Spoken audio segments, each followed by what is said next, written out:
Live coverage on C-SPAN of Pentagon issues continues. Here is the Pentagon General Breedlove on NATO.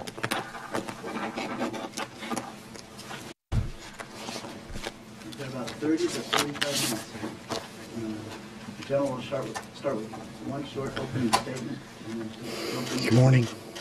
Any follow-ups, please go to the desk, and then they'll try to get a hold of us. We'll be in the building all day, so my BlackBerry will not be working.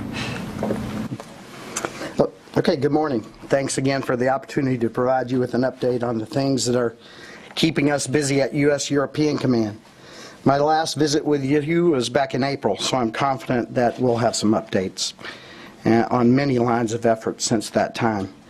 I had one intervening conference with you scheduled, as we know, which was canceled for some tough things happening downrange.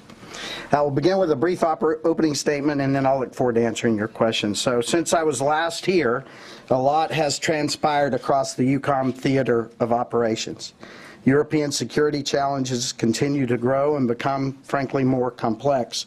In fact, it wouldn't be an overstatement to say that we are changing on almost a daily basis. Therefore, my key focus areas have remained constant. First, Russia's continued aggressive actions and malign influence remain a top concern and a very high priority. Although the ceasefire in eastern Ukraine is holding, I'm still concerned about Russia's lack of effort to end its occupations and honor its commitments in Ukraine. And in Syria, Russia's intervention continues to beg more questions than answers. Russia's actions prolong the conditions, creating massive-scale immigration of refugees that is further worrying our southern allies. And the eastern allies continue to be concerned about Russian expansion. These concerns, combined with the flow of foreign fighters, are a strategic challenge for all of Europe. As I stated 5 months ago, we cannot fully be certain of what Russia will do next, and we still cannot fully discern Mr. Putin's intent. But I can observe the capabilities and capacities that Russia is creating across our AOR, and I continue to believe that we must strengthen our deterrence and that EUCOM and our NATO alliance must continue to adapt by improving our readiness and responsiveness. One example of how we continue to improve our readiness, interoperability, and responsiveness is, of course, the exercise Trident Juncture going on today, which is the biggest and most ambitious NATO exercise in more than a decade. More than 36,000 troops in 30 nations are participating in this exercise, which represents a clear demonstration of NATO's resolve and capability. The aim of Exercise Trident Juncture 15 is to train and test the NATO Response Force, a high readiness and technologically advanced force comprising land, air, maritime, and special force units, capable of being deployed quickly to support our operations wherever needed. This exercise is enhancing our ability to work with our allies, partners, and other international organizations in response to crisis situations. We also believe expanding our training mission in Ukraine from the Ministry of Interior's National Guard Forces to the Ministry of Defense's active military component will grow Ukraine's capability and capacity to address the challenges it faces. The U.S. focus from the outset has been pursuing a diplomatic solution that respects Ukraine's sovereignty and territorial integrity. We continue to call on Russia to fully cease its destabilizing actions in eastern Ukraine, to end its occupation of Crimea, and to fully honor its Minsk commitments. Turkey, one of our oldest allies. The situation continues to become more complex around them. Now a critical partner in degrading and defeating ISIL, we greatly appreciate the vital support Turkey provides to the international coalition across many lines of effort. The use of Turkish bases for U.S. strike and supporting aircraft continues to be a very important force multiplier. EUCOM's support to Operation Inherent Resolve from Incirlik Air Base is just one of the ways EUCOM supports across the seams. In this case, of course, supporting CENTCOM. As you know, most of the forces we have in Europe are also dual-hatted to Africa Command. While they are stationed in Europe, their focus is AFRICOM missions on the continent. In this way, EUCOM is supporting across that same into AFRICOM. If you can't tell, I'm building up to congressional testimony here. But honestly, I do not want to continue to bang the drum about the centrality of European Command to the global national security issues we face. I do want to bang that drum. Europe isn't what it was 18 months ago, or even 6 months ago, and new threats and challenges seemingly emerge every day. We stand ready to meet them, and the supporting command to CENTCOM, and to be the supporting command to AFRICOM, and to be the supported command more and more every day. Finally, our commitment to our Article 5 obligation in Europe is ironclad. Given the complexity of challenges we face globally, it remains critical that we continue to work together with our allies and partners. This has been true for 60 years in EUCOM, and it's true today. And with that, I'm ready to take your questions. Jennifer? General Breedlove, General Mark Milley, the Army Chief, just returned from Ukraine, and on the way home he said that he's recommending a surge of Army forces into Europe. What does that mean? And if I could, have you seen evidence that the Russians are, Russian cargo flights are ferrying Iranian weapons from Tehran into Syria? There's been some reporting that there were 10 days, twice a day flights in breach of UN Security Council resolutions. Let me answer the second one first because it's fairly easy. I have not personally seen any confirmation of that. I have read the same things that you have read, so I can't give you any further definition on that Iranian cargo. As to General Milley's remarks, Mark, a good friend and a great new chief, he and I have been talking from the very beginning about how we would address force concerns in Europe. Our force structure in Europe now is not adequate to the larger Russia task that we see. And how do we address that? I think we all accept that our current permanent forward force structure will probably not change. And so how do we address the need for increased force posture? And what we see is working together on a formula of increased pre-positioning of equipment forward. As you know, we are just now finishing the full deployment of one heavy brigade of pre-positioned material forward, and we're now looking at what further pre-positioned material we need to address. Ray Odierno and I had worked on this before he left, and General Milley, Mark, and I have picked it up into the next administration of the Chief of Staff of the Army. And Mark is very supportive of what I think is important. The ability to rapidly reinforce Europe will rely first on fast-moving troops falling in on pre-positioned materials. And so we need to have the appropriate composition and type of pre-positioned materials forward. And both General Odierno before and General Milley now after, and I have very similar visions of what that will take. And we'll roll that out over the next months. And then to address the force posture that falls in, what you have seen already in our Operation Atlantic Resolve, OAR, is a rotating force into these most forward nations, the Baltics, Poland, Romania, Bulgaria. And what we're talking about now is what is the appropriate size and composition of that future force that marries with a NATO rotation possibly into the same nations to develop assurance and deterrence into the future. So these are the things that we're talking about. Go ahead. Hey, General, you talked about Turkey a little bit. Last week, Secretary Carter said that, or this week I guess it was, Secretary Carter said that there were going to be more airstrikes into OIR going forward. What role does Incirlik play in that? There's already A-10s there. Do you see new Air Force platforms going in there? What would they be? What kind of missions would they be doing? I guess what's the future for Turkey? So I'll be a bit unsatisfying. I'm not going to share the details yet because we're still discussing this. But yes, we are looking at some increases to the capabilities at Incirlik. We're looking at it in really two venues.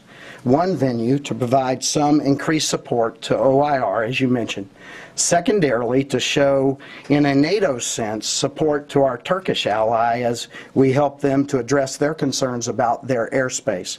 So in the venue of the NATO mission Active Fence, we might be making some contributions as well. But details are to the follow, but I can confirm that we are looking at all of these options right now. Margaret? General Breedlove, can we keep on Turkey for a minute? When you look at the ground, that border, what are you seeing in terms of the Turks unwilling at this point to let the forces, the Kurdish, the Pesh, northern Syria, northern Iraq, especially on the Syrian side, let those forces move around and advance and let them continue to advance to the west? Many people say the Turks are basically one of the factors keeping those forces bottled up. And what would you like to see happen on that border so they can carry out the president's strategy of trying to get more progress against ISIS? So, Barbara, I will answer most of that. A lot of that question is best asked to Lloyd Austin because it's sort of the CENTCOM mission. But I can address several pieces of that. First, let me talk about the EUCOM side of that border.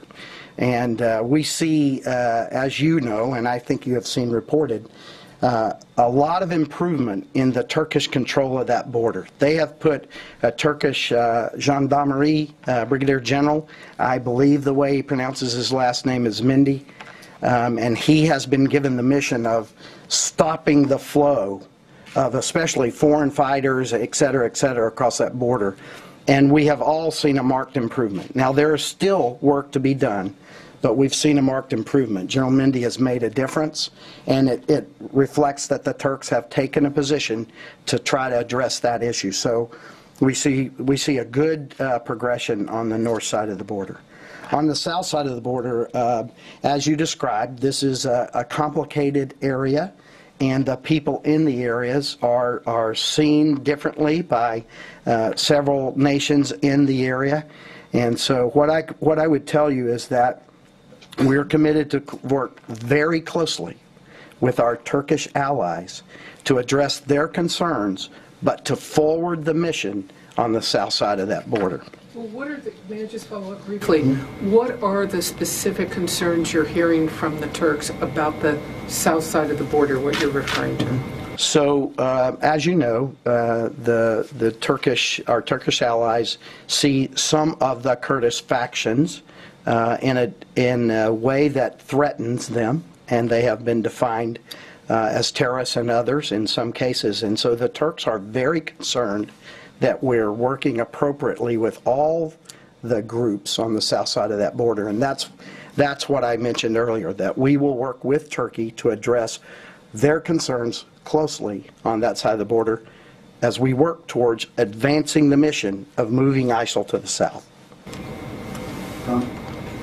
General, you said that Russian action in Syria provides more questions than answers. They've been quite clear what they're doing. It's propping up Assad and going after any rebels that threaten him. So what questions do you have?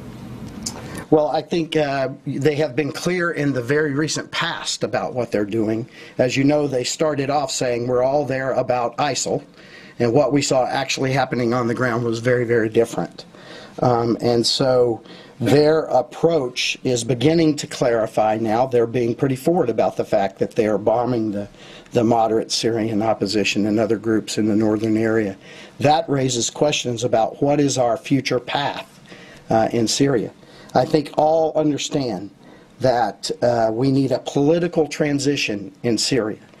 The moderate opposition is a part of forcing that political decision, and the actions we see the Russians taking now, we believe, prolong this conflict, which prolongs the problem of the flow out of people into Europe and other places. So right now the questions we have is, how do you reconcile the actions that they're taking on the ground with the idea of stopping this flow of people, with the idea of allowing a political transition in Syria. So he's killing the moderate opposition, some of whom have been trained and supported by the U.S. Should the U.S. do anything about it or just watch him die? So I think I would just refer you to the comments of both the Secretary and General Dunford in their testimony this past week that we need to support our moderate opposition. Bill? Yeah, General, my question's about the INF Treaty. It was reported last month that Russia conducted on September 2nd a test of a new ground-launched cruise missile, which is said to be the violation that was identified a year ago. Are you concerned about this new threat to Europe, and what are you doing to assure the allies and counter this weapon? And secondly, the Russians also said they were going to withdraw from the INF Treaty if the U.S. went ahead with plans to deploy additional tactical nuclear weapons in Germany. Can you address those both? You said if we deploy additional tactical weapons, and I'm not sure that's what they said. They're questioning what we're talking about in the upgrade of our tactical nuclear weapons, yes. So not to trivialize your first question, but September 2nd is not the first time that we've seen testing that looks like it violates the INF. And we have been discussing this with them for some time now, and both in a U.S. bilateral sense, and then NATO is equally as concerned about it. So the violation is not new, and yes, we are concerned, and you've heard our Secretary talk as long ago as his testimony about how he sees a framework for addressing those violations. As far as withdrawing from the INF, these are what we hear are threats that are being made in the face of our upgrade, our life extension program to our tactical nuclear weapons in Europe. We're not bringing new weapons. We're not bringing more weapons. We're ensuring the safety and the functionality of the weapons that are there. So I actually believe this is just another way to create dialogue and to try to bring pressure on our alliance. There's nothing new about these weapons as far as numbers and style capabilities, etc. But you're going to go ahead with the upgrade, right? It has been long programmed, and we are continuing with the upgrade of our weapons. This is about safety and reliability. These are things you want to have in nuclear weapons. I'm stymied at the concern. Bill? Yeah. I wanted you to take a step back, if you could, just for a second. And looking at the Russian buildup inside Syria, the speed with which it happened, and the fact that, back in June or July, I think a few people would have guessed that Russia would have kind of doubled down in Syria in support of Assad, who at that point seemed to be kind of retrenching. I'm wondering, do you think that there is a lack of U.S. capability to anticipate decisions by Russia? And if so, how does that affect your decision-making in your role right now at NATO? So there is going to be nothing new in my answer. I've answered this question several times in the past. I've identified that we have a lack of ability to see into Russia, especially at the operational and tactical level. We have kept a good focus on the strategic level across the years. And why has this happened? I really don't fault what our nation has done. Remember that over the last 2 decades, we've been trying to make a partner out of Russia. Some say as much as 2 decades, 18 years, 14 years. It really doesn't matter what exactly it is. But for almost 2 decades, we've been, in the fall of the wall, we've been trying to bring Russia into a family of norms and values that align with the Western world. And you've seen a lot of reaching out to them in economics, energy, etc. by Europeans, America, in this time. Of course, in 2008, we had a burp. Okay, they invaded Georgia, and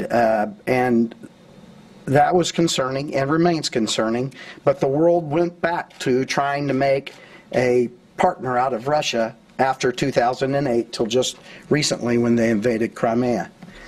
So during that time, when we're trying to make a partner out of Russia, and we were having these issues in Iraq and Afghanistan and other places, we have taken our limited bucket of intelligence, surveillance, reconnaissance capabilities and focused them at the operational and tactical level in different places in the world. We had taken that view off of Russia and placed it in places where we had forces fighting and engaged on the ground. So for the last 2 decades, we have done just that. We have kept a strong focus on their strategic level so that we could keep after those things that worried us most in their strategic forces. But the capability to include analysts that we used to have on Russia, that capability and capacity had been shifted to the pressing concerns that we saw in CT and other areas. Are we not where we need to be now? Are we really far away? We are not where we need to be now, and the IC is addressing it. The IC has already made some fairly dramatic changes in the last several months about how we use our analysts, and they're beginning to look at prioritizing assets as well. So we're gently turning the nose of this ship to get back to what do we need to be looking at. So just to recap, so that I'm not mischaracterized, I think our nation made decisions over the last 2 decades that were congruent with our approach to Russia. And now we see that possibly we didn't have that partner that we thought we had for the last 2 decades, and we're having to readjust, and the IC is doing that, and I'm thankful for it. If I could just follow up, sir, on what Phil asked you. Do you think that you can do business with the Russians at this point in time? Are they a partner?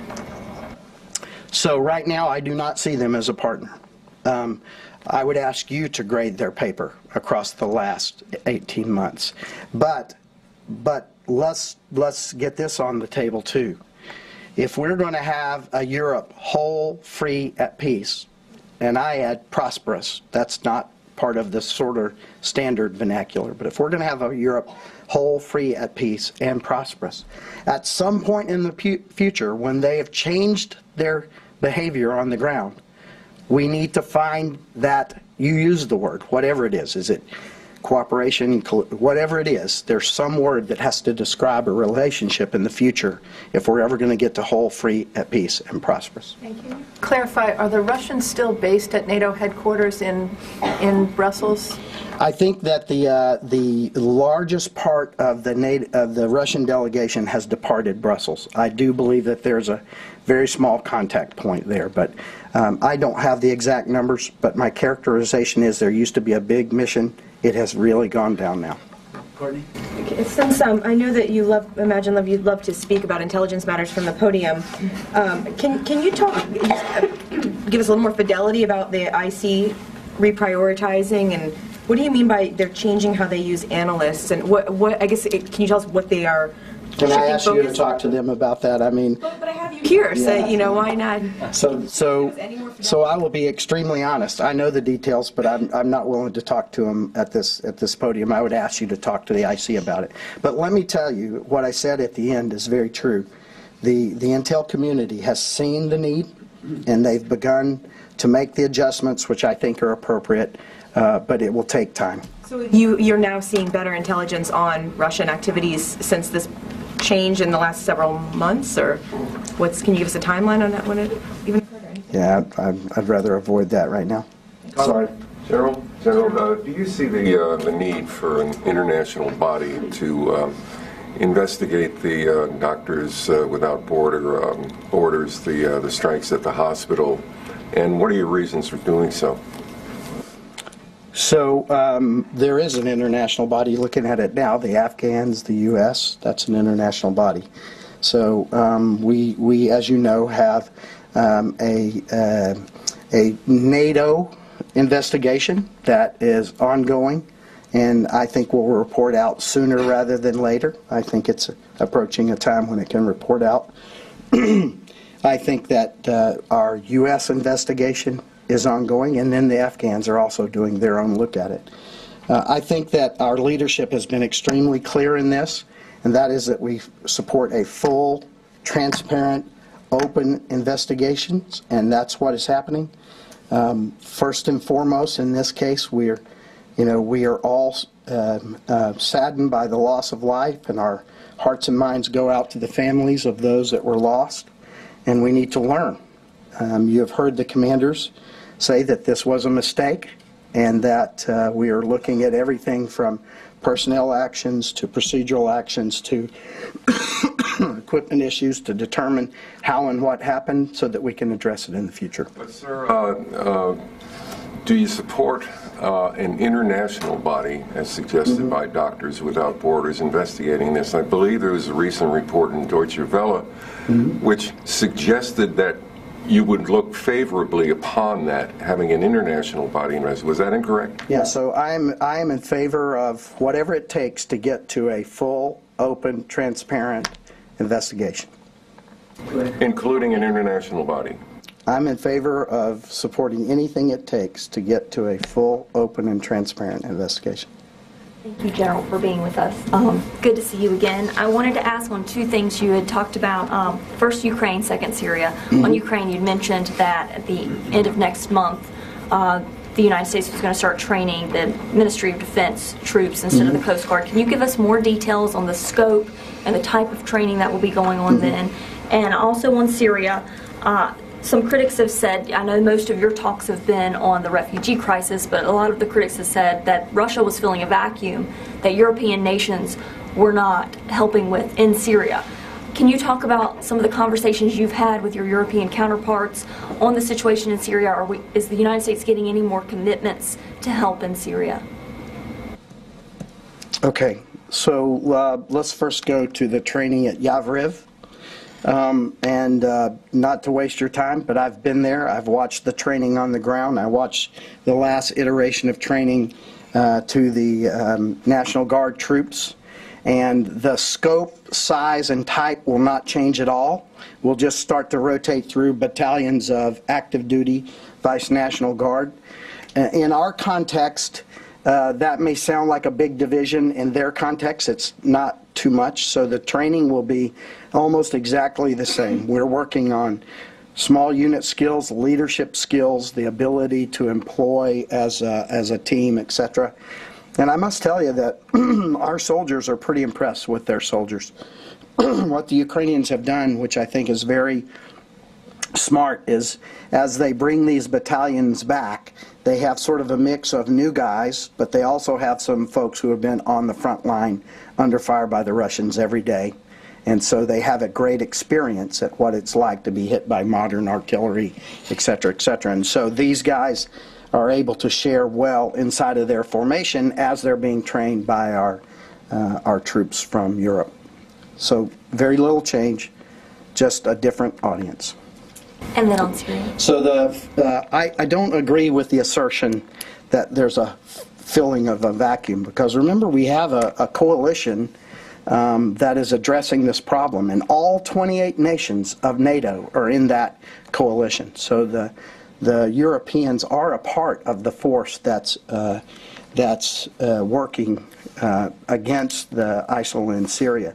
I think Russia's goals there are different, separate, and very clear, and if somebody wants to talk about that, we can do that. Go ahead, Brian. Back on the reprioritization that we'd asked about earlier, one of your previous visits, you talked about ISR, and I had asked you about the broad ISR across COCOMs, and you said you had received a small fraction. I think it went like 2%. Has that changed? Have you been getting more ISR coverage, and is it what you need? So the changes to the system are being this is an annual cycle of how this is allocated. That is happening in the building now, and the results are not out. But the building clearly understands my requirement for ISR in Europe, and it's one of the reasons I'm back here this week, is to work this issue in this building. Tim? Good morning, General. Talk about the Army. Working with General Milley to work on the Army rotation, of course. What about the Navy? The Russian fleet has shown increased activity, obviously, in the Black Sea. They're into the Med, and they're even going elsewhere. Do you see the need for any additional naval forces in your region?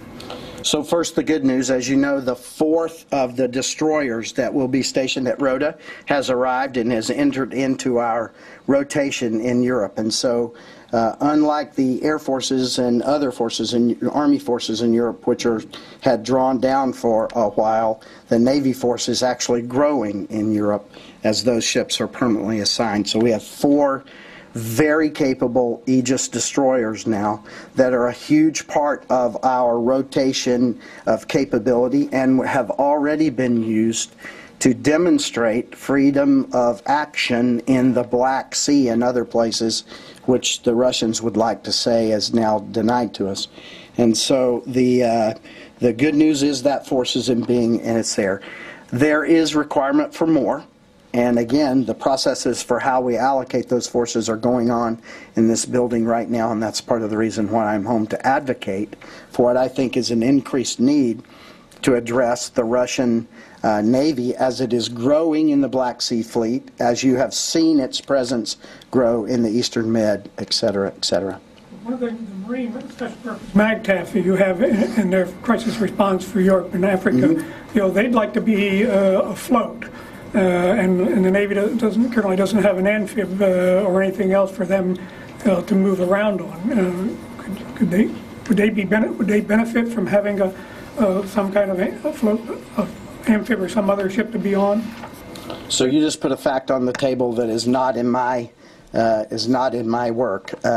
Right now, I think that the Special Purpose MAGTF working out of Marone and quite frankly the acceptance of our great allies, Italy, Greece, and others, to move them around to places we need to have them postured for rapid insertion if required, has been very good. And we're getting incredible cooperation out of these nations, especially Spain, who's hosting them now at Marone. And so I think that right now our ability to meet Rod Rodriguez's requirements in AFRICOM can be met from our current construct. Good morning, General. Going back to Ukraine and Russia, your comments on Russia's involvement in Ukraine have been mostly unchanged over the past few months, and I was just wondering if there's anything that you're seeing on the ground in eastern Ukraine that has given you cause for concern, or is it safe to say that Russia has shifted its efforts from Ukraine to Syria? So it's an excellent question, and it's one I actually wanted to answer today because I think we have to examine what's going on in Ukraine. And what I am concerned is that folks have taken their eye off of Ukraine a little bit because of what's happening in Syria. And that is a technique that I think has been employed here a couple of times. Invade Crimea. Take the world's eyes off of Crimea by invading Donbass. Take the world's eyes off of Donbass by getting involved in Syria. And we need to be focused on the fact that this is a larger construct by Russia, and we need to be thinking holistically about our response to Russia. For example, and I'll get more specifically to the answer in a minute, but more specifically, if Russia truly wants to cooperate, collaborate, or whatever in Syria, a great place to demonstrate that is to begin to cooperate and collaborate in the Donbass and start moving towards those Minsk requirements like returning the border of Ukraine to Ukraine so that Ukraine controls its own international border. And so if we saw good faith work in Ukraine, maybe that starts a conversation in other places. But we need to remember that these are connected. In Ukraine, of course, we are very thankful for the work done in the Normandy format. We're thankful for that we see lessening of tensions along the line of contact, although we still have skirmishes here and there. We're thankful for the leading edges of what appears to be moving back some of the weapons. What we have not seen is Russia removing any of its forces in Ukraine. As you have heard me report at this podium before, command and control, air defense, artillery spotting support, personnel, supplies, all still being supplied to the Donbass by Russia. So good faith there would begin the retrograde of those Russian forces out of the Donbass And that would be a good show of faith, I think. Qasim? Good morning, General. Could you tell us whether there is any change with respect to the Patriots pulled out of Turkey, whether they will be deployed back to Turkey given that the Assad regime forces seem to move up to northern Syria, and also given that the Russians have deployed ground and air elements into Syria and also recently violated Turkish airspace? So, as you know, the Patriots were brought home for a purpose because they had been there for quite some time, and we needed to get them back to retrofit and to upgrade them so that we continued to be able to use them against the continuing threats that are built in the world. And we are working with other allies to look at what contributions other allies may bring to the issue. As you know, the Spanish Patriots remain in place. And to the earlier conversation we had, we are looking at other things that we can do to contribute to active fence, which is the operation which the Patriots were contributing to. And our Turkish allies have given us some concerns that they have about the ability to defend their airspace and other things. And so NATO and U.S. are looking at those options. But right now the Patriots are going to be in a long-term refurbishment, and there is no plan right now for those specific Patriots to return. Sir, if I could go back to Russian intent in Syria. DNI Clapper said in an interview in the last 24 hours that he doesn't think Putin has a plan in Syria. He's making it up as he goes along. Do you agree? What is Putin's plan in Syria? Thanks, Jennifer. I've said in the past that anyone, that I can't tell what Mr. Putin is going to do. So what I look as I've said before, what are the capabilities and capacities that he's creating, and then we determine from that what he might be choosing to do. But I think it's important to just sort of think through why Mr. Putin might be in Syria, and I have done that, and this is my opinion, not one of NATO or of anyone else. But I think learned folks will agree that Mr. Putin and Russia wants to be seen as an equal on the world stage and as a world power. I think Mr. Putin and Russia needs Eastern Mediterranean ports and airfields. I think Mr. Putin sees the Assad regime as the guarantor of those airfields and ports, and so he needs to support the Assad regime in order to maintain those. I think, as we talked about earlier, Mr. Putin wants the world's eyes off of Ukraine, focus on Syria, and then try to normalize Donbass like he normalized Crimea when he cranked up in the Donbass. I think he wants to take the world's eyes off of what his support to Ukraine continues. And then in the end game, beyond all of those, I think that Mr. Putin does want to address ISIL and other things. He sees those as a threat to him also in Russia. But I think there's a hierarchy of needs here that sort of explain his actions. Yeah, on Monday, 2 Russian bombers overflew the Reagan. I know that's not your theater, but wanted to ask, have there been continuing Russian provocative and unsafe flights in your area? And you've addressed this. What's behind it? Why are they doing these kinds of things? So we had a period, and in fact we talked about it from this podium I think the last time, where there was a bit of an increase in these interactions. And if you remember, I reminded that some of that increase in interactions is because we have stepped up our responses. We used to have one air policing base in Northern Europe. And for a while we were up to 3, so we were putting up more interceptors, and so there was more interaction. So it's a complex dance of why there was increased interaction. But we did see increased interaction, and we saw increased what I would call more bellicose actions, a few more bellicose intercepts. You've heard from many of the nations about flying through their airspace without transponders on, etc., etc. So there was a period. I would opine that in the past few weeks or so, it has been a bit more normal because we've seen a real focus on Syria. But these actions continue, and they continue all around the periphery of Russia. They are still happening in Europe, and they are still happening in Russia, or in the Far East, in Asia. Last question, anybody? Tom? What about along the Baltic? So what are you seeing there?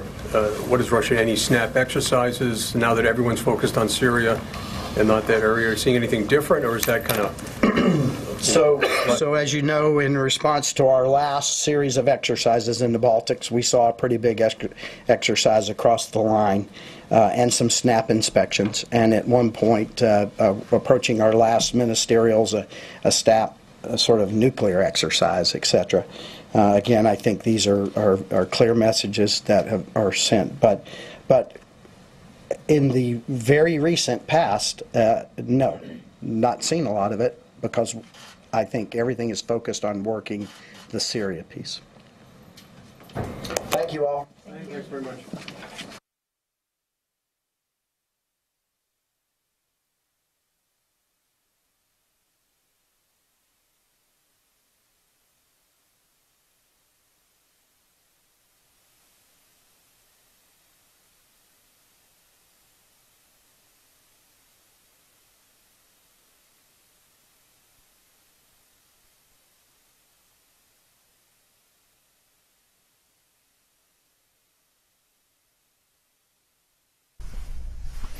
This briefing coming to a close, and some news being made and reported by NBC's Pentagon reporter Jim Miklaszewski. The White House will announce today that a small number of